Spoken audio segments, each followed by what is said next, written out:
My name is Tula Meadows. I'm 28. I wish you were never born.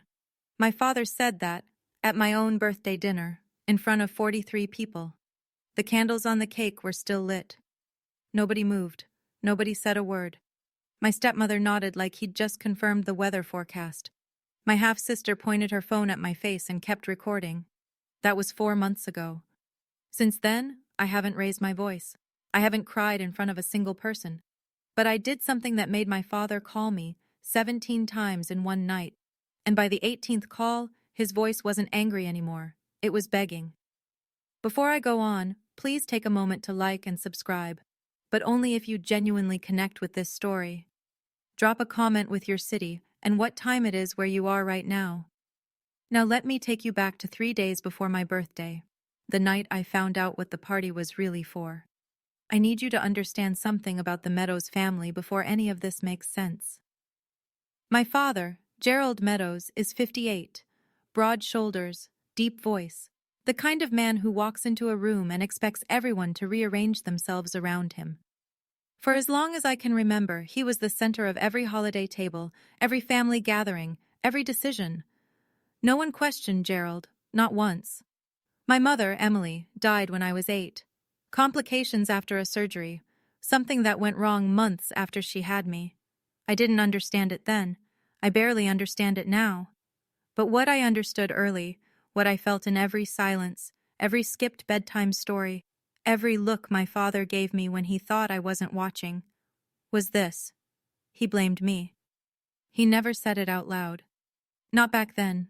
He didn't need to. It lived in the things he didn't do. He didn't come to my school plays. He didn't hang my drawings on the fridge.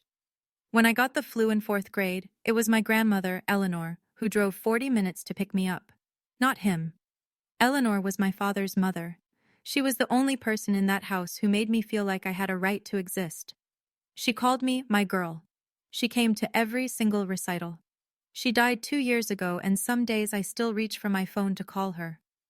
After my mother passed, my father remarried. Linda Holt became Linda Holt Meadows. She brought Brielle, her daughter, from a previous marriage. Brielle was 4 years younger than me, blonde, loud, and instantly, permanently, the favorite. I was moved to the smallest room upstairs. My mother's photos came down. Linda's went up. And that was just the beginning. 4 years ago, my father lost his job at a logistics company. Downsizing, they said. He never looked for another one. I was already working as a registered nurse at the community hospital. 12-hour shifts, night rotations, the kind of tired that sits behind your eyes and doesn't leave. When the first mortgage notice came, Gerald left it on the kitchen counter without a word. Linda mentioned it at dinner like she was commenting on the weather. "Someone should probably handle that," she said. She looked at me. So I handled it. The mortgage, the electric, the water, the property tax, the homeowner's insurance. $2,800 a month straight from my paycheck. I set up autopay so I wouldn't have to think about it. I told myself it was temporary. Gerald would find work. Things would balance out. They didn't. Instead, Linda got comfortable. She discovered my credit card had a supplementary card, one she'd somehow talked Gerald into authorizing. I'd see charges I didn't make. A $300 coat for Brielle, shoes, a handbag, then a $1,200 designer bag charged 3 weeks before my birthday. When I brought it up, Gerald shut me down in 4 words. "She's your sister, Tula." She wasn't, but I stopped correcting him years ago. What kept me quiet was a promise. Eleanor, in her last weeks, held my hand and said, "Keep this family together, my girl. They'll fall apart without you." I believed her. I thought if I just kept paying, kept showing up, kept being the responsible one, eventually they'd see me. Eventually my father would look at me and see something other than the daughter who cost him his wife. I was wrong. But that $1,200 bag? That was the first crack. 3 nights before my birthday, I came home from a double shift at 1 in the morning. The house was supposed to be dark. It wasn't. A light bled from under the kitchen door, and I could hear voices, low, deliberate, the kind people use when they don't want to be overheard. I stopped on the stairs, held my breath. Linda's voice came first, clear as glass. "We announce it at her birthday. 40 people. If she says no in front of everyone, she looks selfish. If she says yes, problem solved. My father's voice, slower. And if she makes a scene? Then you do what you should have done years ago. A pause. Cut her off. I pressed my back against the wall. My scrubs were still damp from work. My hands were shaking. Not from cold.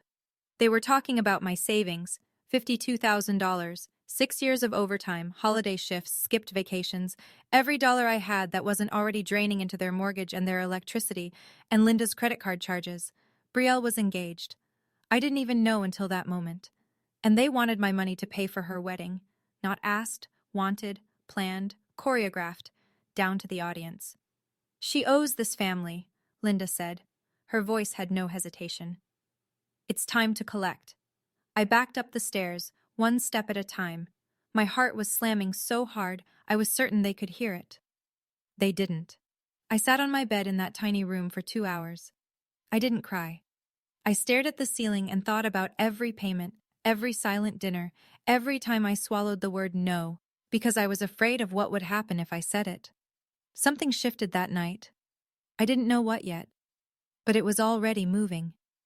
The next morning, I sat in my car in the hospital parking lot and made a phone call I'd been putting off for 2 years. Margaret Calloway, 64, estate attorney, my grandmother's closest friend for 3 decades.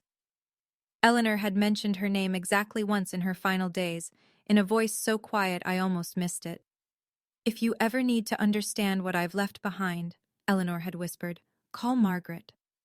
I'd written the number on the back of a grocery receipt and tucked it into my wallet. It stayed there, untouched, through Eleanor's funeral, through 2 years of bills and silence and a house that never felt like mine. Margaret picked up on the second ring. Tula Meadows, she said, like she'd been expecting me. Your grandmother told me you'd call eventually. I need to know what she left, I said. I think I need to know now. Come to my office. There are things your grandmother wanted you to know, when you were ready. She paused. Are you ready? I think so. Then I'll have everything prepared. I scheduled the appointment for the following week, after the birthday dinner. Whatever was coming, I needed to get through Saturday first. That afternoon, Brielle found me in the kitchen. She held up her left hand, wiggling a diamond ring I'd never seen before. You're gonna help with my wedding, right? She smiled. Dad says you have some savings. I looked at the ring. I looked at her face. She wasn't being cruel. She genuinely believed I existed to fund her life. That was worse. We'll talk about it later, I said. I didn't know what Margaret had for me, but I knew one thing. Whatever Eleanor left behind, she left it for a reason. My grandmother was a careful woman, very careful. Let me tell you what $52,000 means when you're a nurse. It means 6 years of picking up every holiday shift nobody wanted. Christmas, Thanksgiving, New Year's Eve. It means eating leftovers from the break room instead of going out. It means driving a car with 200,000 miles on it because the monthly payment on a new one would slow the savings down. That money was supposed to be my way out. A down payment on a small place of my own. A life that didn't revolve around auto-pay transfers to a house where nobody thanked me. If I gave it to Brielle's wedding, I'd be starting from zero at 28 with nothing to show for a decade of work. No safety net, no future, just a pretty reception I helped pay for and a seat at the back of the church. But here's the thing that burned the most. It wasn't the money, it was the pattern. When I was 18, I applied for a nursing scholarship. Full tuition. I got accepted. The letter arrived in a white envelope addressed to me, and I never saw it. I found out 2 years later, by accident, when a former teacher mentioned it at a grocery store. Didn't you take that scholarship, Tula? You were the top candidate. I went home and searched, found the opened envelope in my father's desk drawer, shoved behind old tax forms. He'd read it. He never told me. When I confronted him, he didn't even flinch. You weren't ready, he said. You would have failed. I paid my own way through nursing school. Loans, night shifts at a diner, 3 years of sleeping 4 hours a night. Every time I built something, he found a way to take it. This time, I decided to stop handing him the hammer. In the Meadows family, Gerald was the oldest brother. That meant something. In our family, The oldest didn't just lead, he narrated. He decided who was generous and who was selfish, who was loyal and who was difficult. The rest followed because it was easier than fighting. My Uncle Roy was the only person who ever pushed back. He's Gerald's younger brother, a carpenter. Quiet guy, hands like sandpaper, the kind of man who says 10 words where other people say 100. 5 years ago, at Thanksgiving, Roy looked across the table and said, "Gerald, you're too hard on that girl." That was it. One sentence. Gerald didn't yell. He simply stopped inviting Roy to anything, stopped returning his calls. Within 6 months, Roy was erased from every family gathering like he'd never existed. That's what I was facing.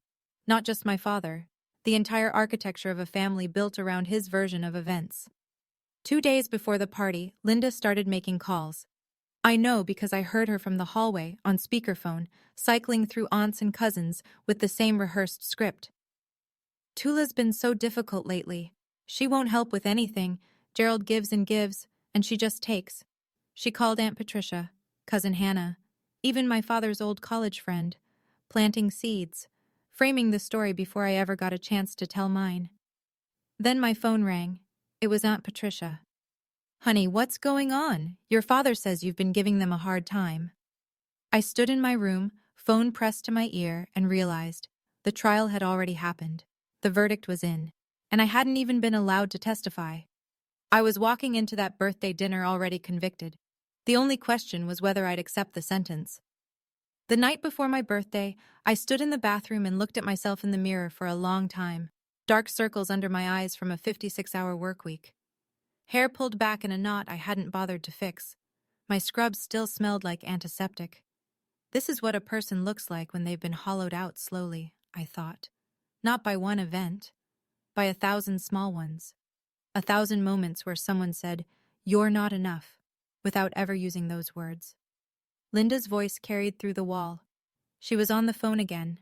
I could hear the tinny echo of speakerphone from the master bedroom. "She's always been jealous of Brielle. You know how it is. Some kids just don't have it in them to be grateful." I pressed my ear to the wall. I couldn't help it. "Gerald's given her everything," Linda continued.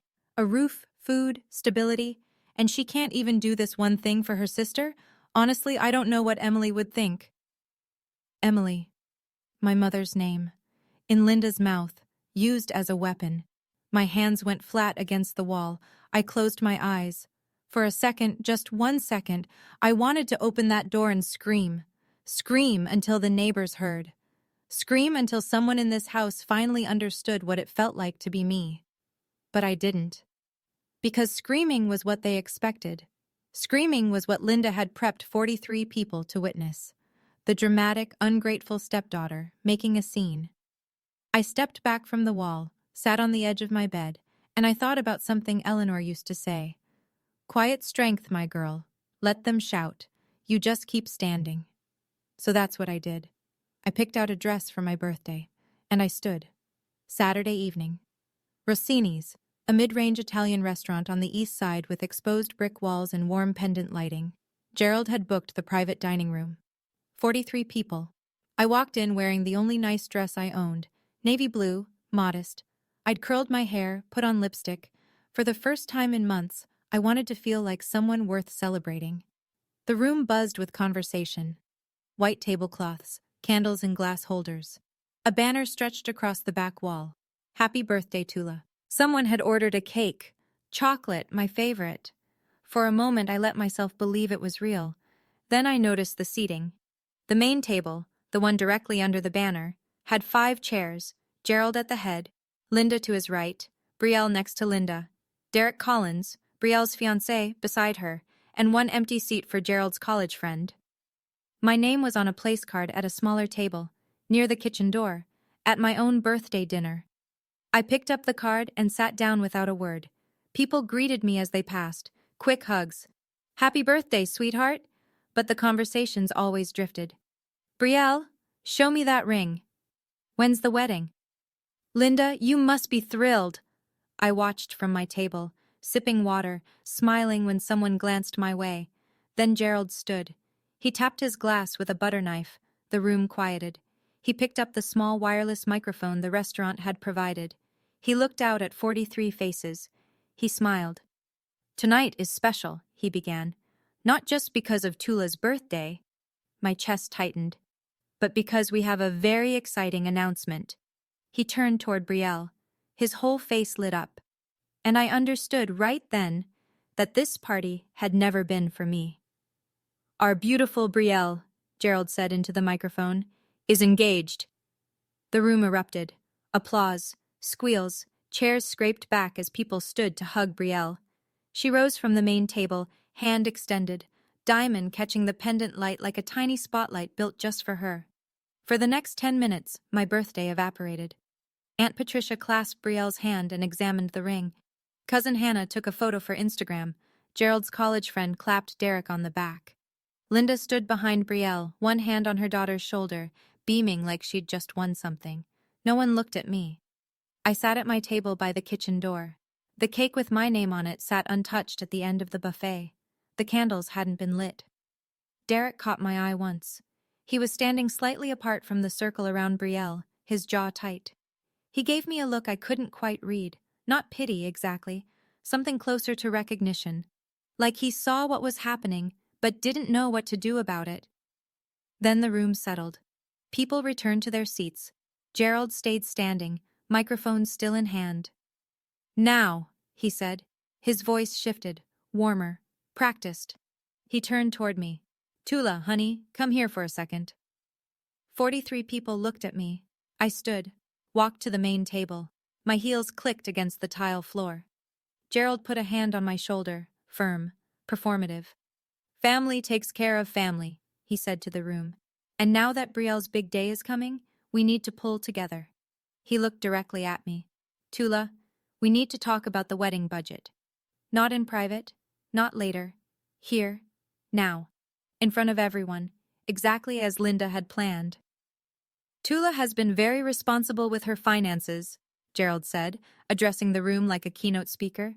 "She's been saving for years, and I know she'll want to help her sister have the wedding she deserves." He squeezed my shoulder. The pressure said, "Agree." I stood still. Linda leaned forward in her chair. She dabbed her eye with a napkin, a gesture so practiced it could have been choreographed. "It's what your mother would have wanted, Tula." The room went soft. A few people murmured. Someone whispered, "Oh, Emily, my mother, my dead mother, used to guilt me into writing a check in front of 43 witnesses." I felt the blood rise to my face. My pulse was so loud I was sure the people at the nearest table could hear it. "This is my birthday dinner," I said. My voice came out steady, quiet. "Can we not do this here?" Gerald's smile thinned. His hand dropped from my shoulder. "Another time?" He shook his head slowly. "You always say another time, Tula. Not now. Never when it matters." His volume climbed. Not shouting. Gerald never shouted. He commanded, "I have given you a home, a family, 20 years of patience, and you can't do this one thing?" The room was a held breath, forks down, napkins still. Aunt Patricia stared at her plate. Cousin Hannah gripped her water glass. Brielle pulled out her phone, tilted the screen toward me. A tiny red dot blinked in the corner. Recording. I looked at the dot. I looked at Brielle. Her thumb hovered over the screen. For 1 second her hand trembled, like she almost lowered it. She didn't. Gerald stepped closer. His face was red now. "If you can't do this one thing for your family..." He didn't finish. Not yet. I spoke before he could finish. "I'm not giving away my savings, Dad." My voice didn't waver. "That money is for my future." The room shifted. Someone inhaled sharply near the back. I could feel 43 sets of eyes on my skin like heat lamps. Gerald stopped moving. His jaw tightened. Something behind his eyes went flat, like a switch being flipped. He stared at me for what felt like a full minute. It was probably 5 seconds. Then he said it. "I wish you were never born." Not screaming, not whispering, just stating it. The way you'd read a line from a receipt.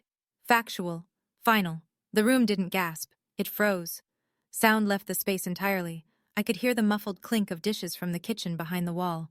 The instrumental music from the overhead speakers suddenly felt obscene, like someone playing a flute at a car accident. Aunt Patricia set her fork down very slowly. Linda didn't speak. She simply looked at Gerald, then at me, and nodded. One small, certain nod. As if she'd been waiting for this sentence for years.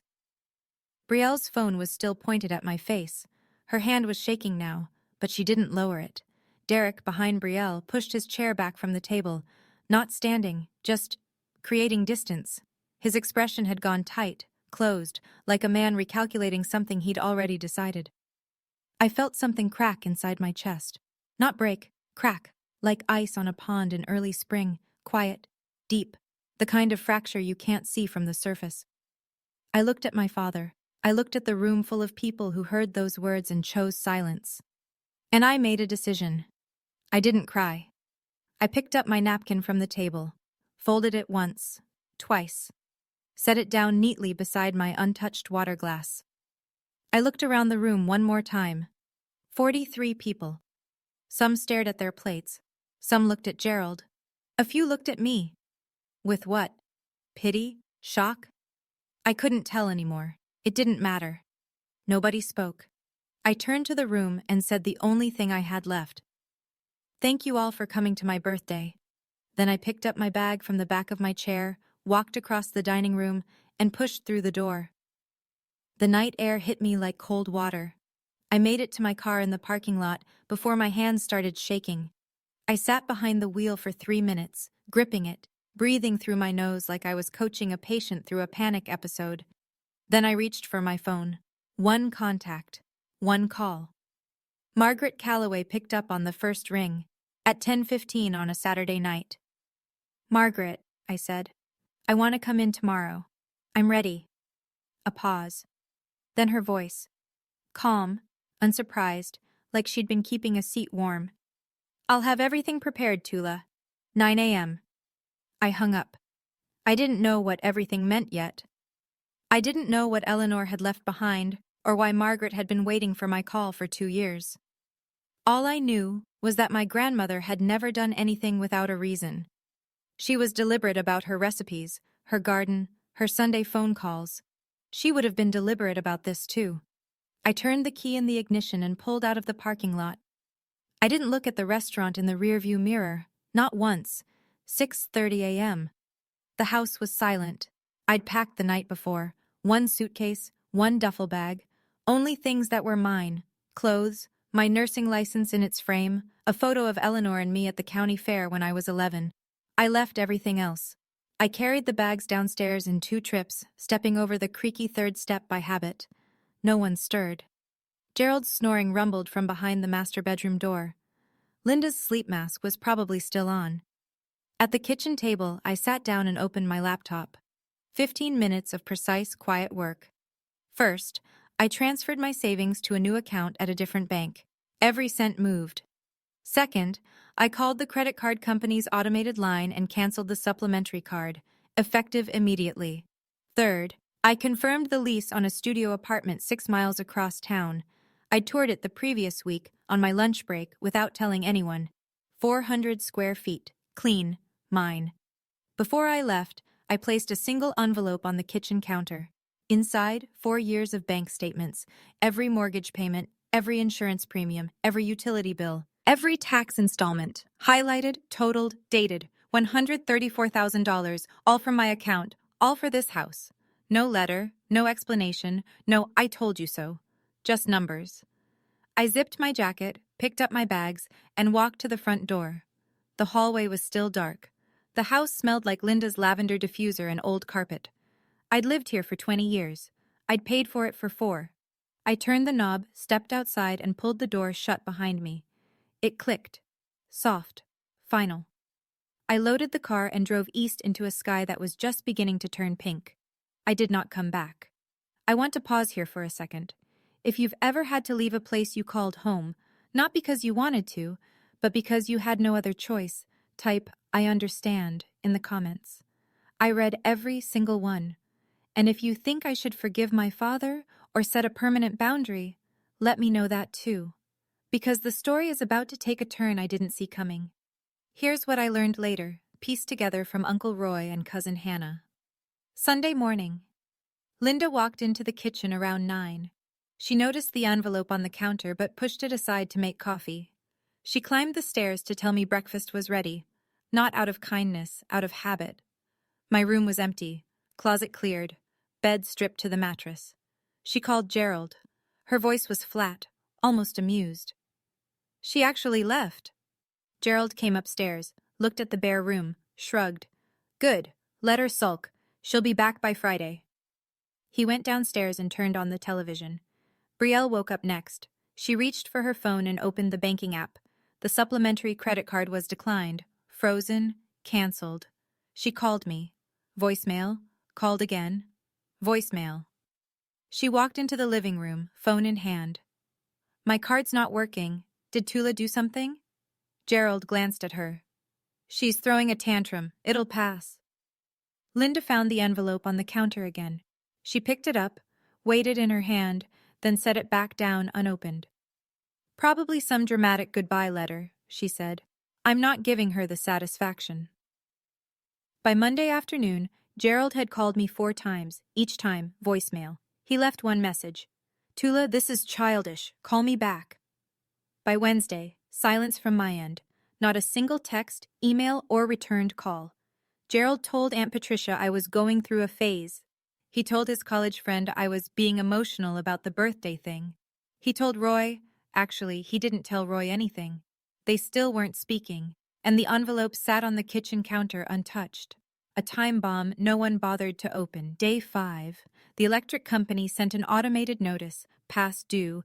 Gerald called their customer service line, gave his name, asked for the account details. I'm sorry, sir. The account is registered to Atula Meadows. He blinked.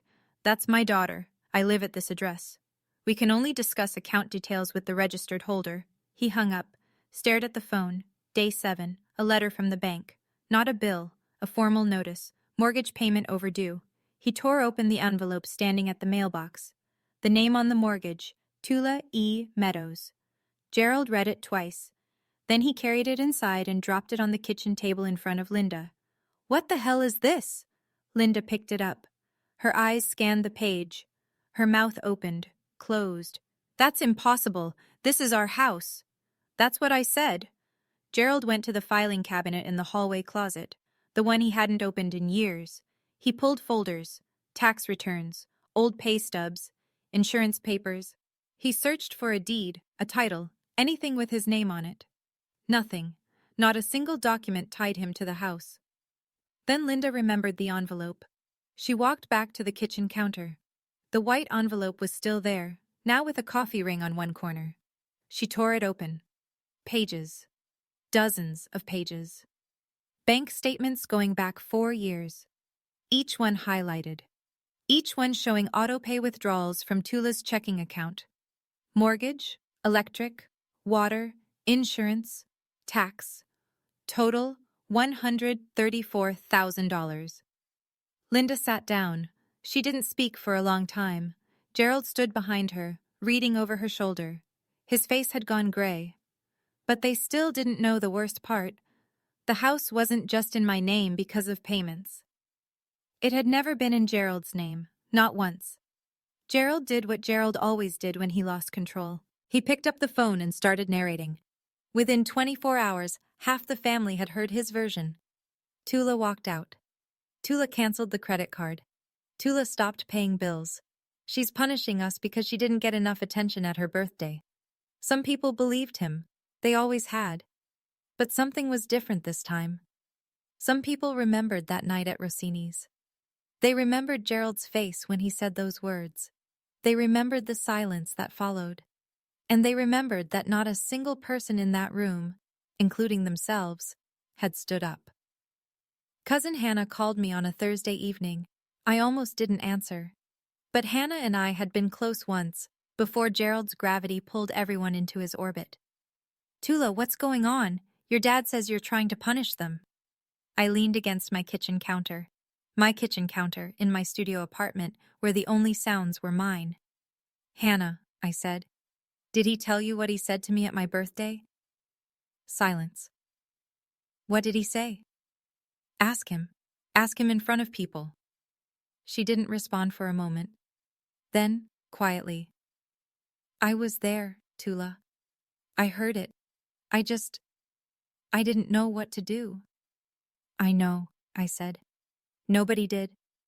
Meanwhile, Gerald made one more call. He drove to Uncle Roy's house, the brother he hadn't spoken to in 2 years, and knocked on the door. Roy opened it, looked at Gerald for a long time. I need your help, Gerald said. Tula's gone off the deep end. Roy leaned against the doorframe. Gerald, did you really say that to her? At her birthday? Gerald's jaw tightened. She provoked me. Roy shook his head, slowly. A father doesn't say that, not to his child, not ever. And he closed the door.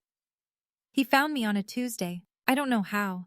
I suspect he called the hospital and someone mentioned seeing me near the east side.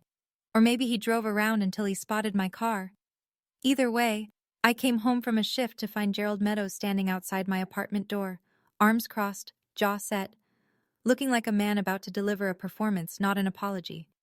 I unlocked the door, stood in the frame, didn't step aside. You need to come home, he said. This has gone far enough. I looked at him. My father. 58 years old, gray at the temples, the same broad shoulders, the same voice that used to fill every room.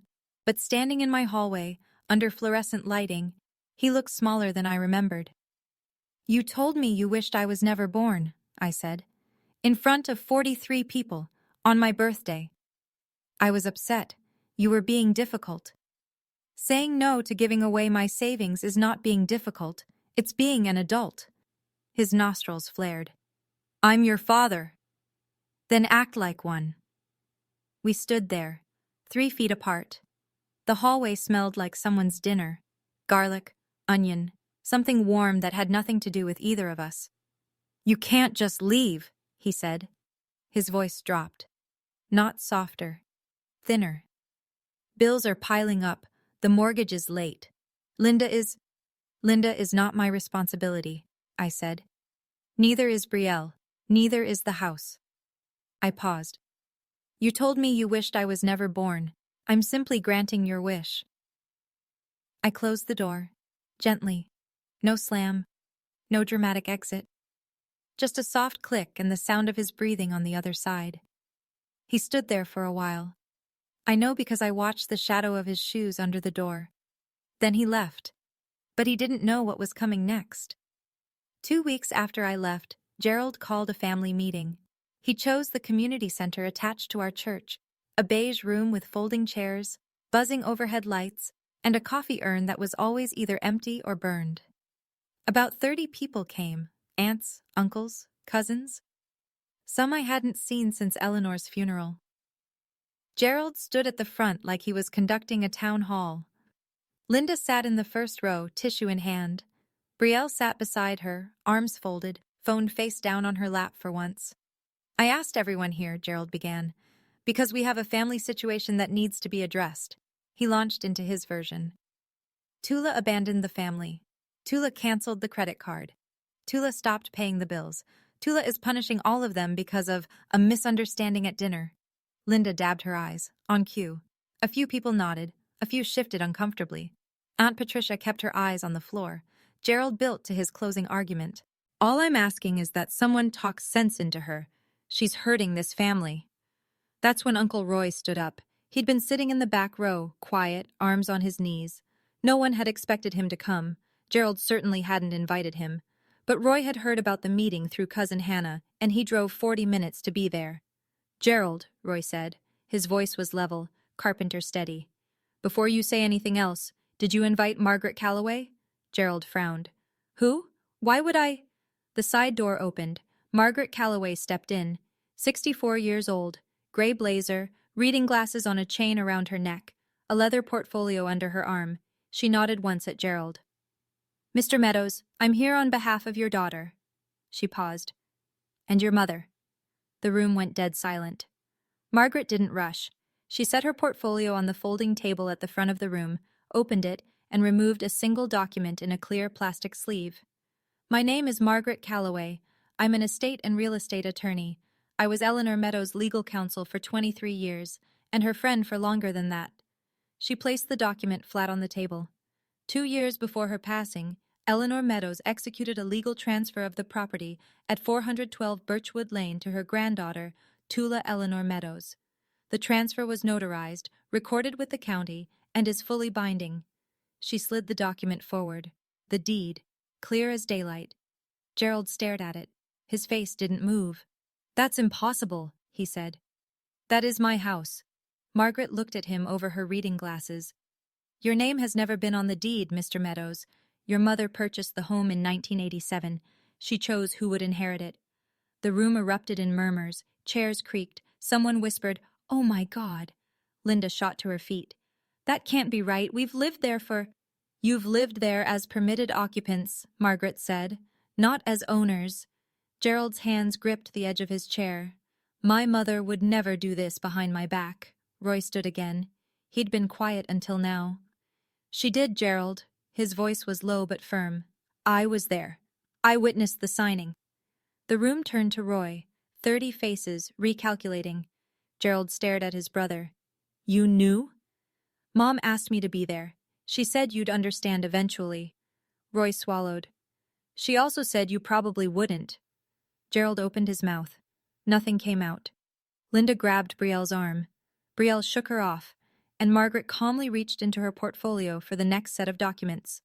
"In addition," Margaret continued, unclipping a thick stack of highlighted pages, "over the past 4 years, Tula Meadows has personally paid the full mortgage, homeowner's insurance, property tax, and all utilities for the property at 412 Birchwood Lane." She spread the statements across the table like a dealer laying out cards. Mortgage, $1,400 per month. Insurance, $380 quarterly. Property tax, $4,200 annually. Utilities, averaging $600 per month. She adjusted her glasses. Total personal expenditure, approximately $134,000. All documented, all from Tula's individual checking account. The room didn't erupt this time. It sank. The kind of silence where you can hear someone swallow 3 rows back. Aunt Patricia, the woman who had called me to ask why I was giving my father a hard time, pressed her hand over her mouth. Cousin Hannah stared at the table. Her eyes were wet. An uncle near the back leaned forward. "She paid for the whole house? This whole time?" "She did," Margaret said. "And during that same period, a supplementary credit card linked to Tula's account was used for personal purchases by other household members. Those charges were also paid by Tula." Linda's face went white. Not pink with embarrassment, white, drained. "She lived there for free," Linda blurted. That was her contribution to the family. Room and board." Margaret looked at Linda, not unkindly, but without a trace of indulgence. "Mrs. Meadows, Tula was paying the mortgage on a property she legally owns. If anything, she was subsidizing your housing." Someone in the back row let out a breath that was almost a laugh. Gerald hadn't moved. He sat with both hands on his knees, staring at the bank statements from 4 feet away, as if looking at them too closely might make them more real. These were numbers, not opinions. Numbers don't take sides. Aunt Patricia stood first. She was 61, 5'2", and had never raised her voice at a family gathering in her life. She looked at Gerald the way you look at someone you're seeing clearly for the first time. "Gerald," she said, "you stood in that restaurant and told that girl you wished she was never born. The girl who paid for your roof?" Gerald didn't answer. Cousin Hannah spoke next, her voice cracking. "I called her. I called Tula and accused her of being selfish. She didn't even defend herself. She just asked if I knew what you said." Uncle Ray, Gerald's cousin from Ohio, crossed his arms. "Eleanor knew. She saw this coming. That's why she did what she did." Gerald tried to regain the room. He straightened in his chair, squared his shoulders, and used the voice that had controlled this family for decades. "This is a family matter. Margaret, I think you should leave." Margaret closed her portfolio with one smooth motion. "I was asked to present a file. The file has been presented." She nodded once. "Good evening." She walked out the side door. No drama. No final word. Just a woman who had done exactly what she came to do. The door clicked shut. Gerald looked around the room. 30 faces. Not one of them was on his side. Roy sat back down, arms folded. Patricia shook her head. Hannah wiped her eyes. Linda grabbed Brielle's wrist. We're leaving. Brielle pulled her arm free. No, Brielle said. It was one word. Quiet. But Linda's head snapped toward her daughter like she'd been slapped. Brielle! I said no, Mom.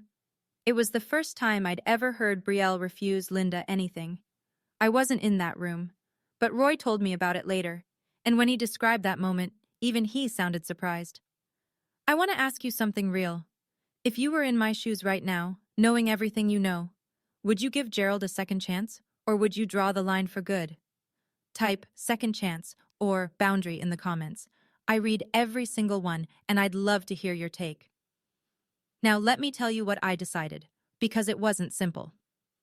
2 days after the family meeting, Margaret sent a formal letter to Gerald and Linda. 60-day notice to vacate the property at 412 Birchwood Lane. It was typed on firm letterhead, sent certified mail. Every line was legally precise, procedurally clean, and completely within my rights as the property owner. I didn't send it myself. I didn't attach a personal note. Margaret handled it the way she handled everything, correctly. That night, Gerald called me 17 times. Calls 1 through 10 were angry. I know because I listened to the voicemails the next morning in order, like chapters of a book I already knew the ending to. You think this is funny? This is my family's house. You ungrateful. Click. Calls 11 through 15 shifted. Harder to listen to. The anger started to crack, and underneath it was something thinner. Desperation. Tula, we can talk about this. Just tell Margaret to pull the letter back. I'll apologize. Is that what you want? Call 16 was silence. 28 seconds of breathing, then he hung up. Call 17. The last one. Gerald's voice stripped of everything. No authority, no performance. Tula, please. Where are we supposed to go? I sat on the edge of my bed in my studio apartment, morning light through the window, a mug of coffee going cold on the nightstand. I played that last voicemail twice. I didn't feel victory. I didn't feel satisfaction or vindication or any of the things people think you're supposed to feel when the person who hurt you finally breaks.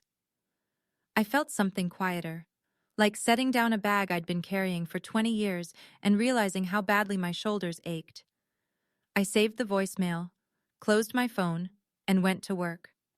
I had a 12-hour shift. Patients needed me. That hadn't changed. 3 days later, Brielle called. I almost didn't pick up, but something made me tap the green button. Maybe the memory of her pulling her arm away from Linda in that church room. Maybe curiosity. Tula. Her voice was thick, congested. She'd been crying. Please, can we just talk? I'm listening. If we lose the house, my wedding, everything, it's all falling apart. Can you tell Margaret to stop? I leaned against my kitchen counter. Outside, a neighbor's kid was riding a bicycle in circles.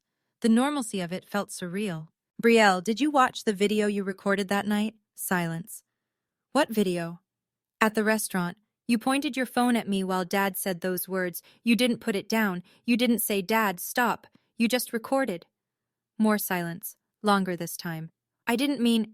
I know, I said. That's exactly the problem. You never mean anything. Things just happen around you and you let them. I could hear her breathing, ragged, uneven. I'm not doing this to punish you, Brielle. I need you to understand that. I'm not punishing Dad. I'm not punishing Linda. I am done being the person who sacrifices everything so everyone else is comfortable. But where will we... That's not my question to answer anymore. A long pause. I could hear Linda's voice in the background, muffled, urgent, coaching Brielle on what to say next. I have to go, I said. Tula, wait. Brielle, I wish you well. I really do. But this conversation is over. I hung up. Set the phone face down on the counter. It was the gentlest ending I could offer. And it was still one of the hardest things I've ever done. But it wasn't the last call I received that week. The call came on a Friday evening. I didn't recognize the number, almost let it go to voicemail. But I'd had enough voicemails for one lifetime, so I answered. Tula, this is Derek Collins. I set down the takeout container I'd been eating from. Brielle's fiancé. We'd never spoken one-on-one before. Not once. I know this is unexpected, he said. His voice was careful, measured, like a man who'd spent days rehearsing this call. I just, I wanted to say something, and I think I owe it to you to say it directly. I'm listening. I was there that night. At the restaurant. I saw what happened. A breath. I should have said something. I should have stood up. I didn't, and I'm sorry. I stared at the wall of my apartment. A crack ran along the plaster near the ceiling. I'd been meaning to mention it to the landlord. Thank you, Derek. There's more. Another pause. I've been watching how your family treats you, not just that night, the months before. The way Linda talks about you when you're not in the room. The way Gerald takes credit for things I now know you paid for. His voice tightened. Honestly, Tula, I'm rethinking a lot of things. My chest ached. Not from pain. From something rarer. Recognition. That's between you and Brielle, I said softly. I know it is. But I wanted you to know. Someone in that room saw you. And what your father did was wrong. For the first time since the night of my birthday, my eyes stung. I blinked hard. Twice. Thank you, I said again. And I meant it in a way I couldn't fully explain. We said goodbye. I sat very still for a while. Someone saw me. After all of it, someone actually saw me. Week 3. Gerald and Linda moved out of 412 Birchwood Lane. Not because the 60 days were up, they had time left, but because the mortgage was past due, the electric bill was in collections, and Gerald couldn't bring himself to call me and ask for help paying for a house he now knew wasn't his. Uncle Roy took them in. He set up the spare bedroom, made space in the garage for Gerald's boxes, cooked dinner the first night without saying much. That was Roy, practical before emotional. But he had one rule. You can stay, he told Gerald, but you don't speak her name like that under my roof. Gerald nodded. He didn't argue. According to Roy, it was the first time in decades that Gerald accepted a condition from his younger brother without pushback. The wider family knew everything now. Margaret's presentation at the church had traveled through the Meadows network like a shockwave. Aunt Patricia called to apologize. Cousin Hannah sent a long text that ended with, I should have spoken up that night. I'm sorry I didn't. 4 or 5 other relatives reached out, some awkward, some tearful, some just short messages, thinking of you. Linda, meanwhile, tried a different strategy. She posted on Facebook a long emotional status about being forced out of our home by a vindictive stepdaughter. She tagged 6 family members and added a crying emoji. It lasted 2 hours. Cousin Hannah replied with a screenshot of the bank statements, names and account numbers blacked out, but the totals clear. 23 people saw it before Linda deleted the entire post. Brielle's social media went dark. Her Instagram, which usually posted 3 times a day, showed nothing for the first time in years. The silence from that corner was louder than anything she'd ever posted. Margaret delivered the second envelope on a gray Wednesday morning. She'd been holding it for 2 years, sealed, handwritten, with instructions from Eleanor that were specific down to the timing. Give this to Gerald only after he learns the truth about the house. Eleanor had known. She'd known how this story would unfold. Maybe not the details, but the shape of it. The inevitability. Roy told me later what happened. Gerald was alone in Roy's spare bedroom. Margaret had dropped the envelope at the front door with Roy, who carried it upstairs and set it on the dresser. From Mom, Roy said. Margaret says she wanted you to have it when you were ready. Gerald stared at the envelope for an hour before he opened it. The letter was 2 pages.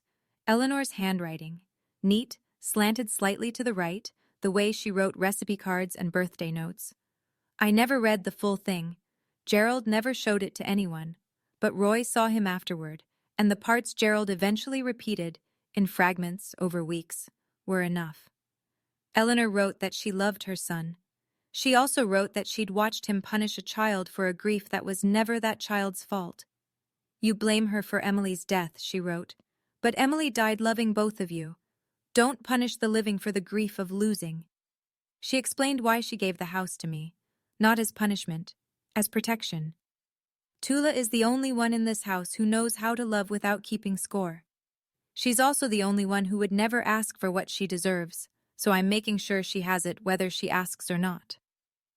Gerald sat in that room for a very long time. When he came downstairs, his eyes were red. He didn't say a word. He called me 2 weeks later. I almost didn't answer. I'd gotten used to silence by then. The good kind. The kind that belongs to you because no one is filling it with demands. But I picked up. I don't entirely know why. Maybe because it was the first time he'd called just once, at a normal hour, without following up 17 more times. Tula. Dad. A long pause. I could hear Roy's house in the background. A clock ticking. Something humming. A refrigerator, maybe. I read Mom's letter, he said. I waited. I don't... He stopped. Started over. His voice was rough, unsteady, like he was speaking a language he hadn't used in years. I don't know how to fix this. I pressed the phone against my ear, closed my eyes. I'm not asking you to fix it, Dad. I'm asking you to stop breaking it. He didn't respond right away. When he spoke again, it was barely above a whisper. Can I see you? Not yet. When? I don't know. Maybe someday. But only if things are actually different, not performed. Different. Silence. Then, okay. No fight, no lecture, no, after everything I've done for you. Just, okay. We stayed on the line for another 10 seconds without speaking. Then I said goodbye, and I hung up. I stood by the window in my apartment. The sun was setting behind the buildings across the street, turning everything gold and long-shadowed. I wasn't forgiving him. I want to be clear about that. Forgiveness isn't a phone call. It's not a single moment. It's a process that requires evidence, not just words. And I hadn't seen evidence yet. But I'd heard something in his voice I'd never heard before. Not an apology, something smaller, something that might, in time, grow into one. Or it might not. And I'd be okay with that too. 3 months later. My apartment is 400 square feet. The hot water takes 90 seconds to warm up. The walls are thin enough that I can hear my neighbor's cat meowing at 5 in the morning. It's mine. I still work at the hospital. Still take night shifts. Still eat leftovers in the break room on Tuesdays. But when I check my bank account now, the number is mine. Every dollar earned, every dollar spent, accounted for on my terms. Uncle Roy comes by every Sunday. He brings coffee from the place on Elm Street and sits on my secondhand couch and tells me about whatever he's building in his shop that week. We don't talk about Gerald much. We don't need to. Cousin Hannah has become something I didn't expect. A real friend. She texts me recipes. She showed up with a houseplant last month and a card that said, "For your new beginning." It sits on the windowsill next to Eleanor's photo. That photo, Eleanor and me at the county fair the summer I turned 11, is hanging on the wall across from my bed. Next to it, my nursing license, framed. 2 things I earned. 2 things no one can take. Last week, Derek texted me. Short, polite. He and Brielle have postponed the wedding. I need to figure out what kind of family I'm marrying into, he wrote. I didn't reply. That's not my story to write. Brielle hasn't called. I don't know what she's feeling. I hope, somewhere under the silence, she's asking questions she never thought to ask before. But that's her work, not mine. And Gerald? He sent a Christmas card. No apology inside, no letter. Just my name on the front, written in his handwriting. Tula. That's all. Just my name. Like he was practicing saying it without flinching. I'm not telling you this story so you'll feel sorry for me. I'm telling you because maybe you're sitting somewhere right now, in a house you pay for but don't feel welcome in, next to people who take everything you give and call it not enough. Staring at a phone full of messages from someone who hurt you and wants you to pretend it didn't happen. I've been there. I know what that silence sounds like from the inside. Leaving wasn't revenge. I know some people will call it that. They'll say I was cold. They'll say I should have tried harder, talked it out, given another chance, another year, another $100,000 of patience. But leaving was the first time I chose myself. And I don't think that's cold. I think it's the warmest thing I've ever done. You don't need someone's permission to protect your own life. You don't need the person who hurt you to agree that it was wrong before you're allowed to walk away. You don't need to scream or argue or build a case. Sometimes you just fold the napkin, stand up, and go. My grandmother taught me that, not in words, but in the way she lived. She loved fiercely and she planned carefully, and when she saw something wrong, she didn't make a speech. She made a move, quiet strength. If this story touched something in you, I want you to know you're not alone. And you don't have to stay in a room where no one sees you just because it's the only room you've ever known. There are doors, and they're yours to open. Leaving wasn't revenge. Leaving was the first time I chose myself. And I'd make the same choice again. Every single time. If you stayed until the very end, thank you, sincerely. Now I want to know, do you think Gerald has really changed? Or is it just temporary regret? Type changed or temporary in the comments. I read every single one and I'll heart the ones that make me think. And if you want more stories like this one, check the description. There's another one waiting for you. I'll see you there.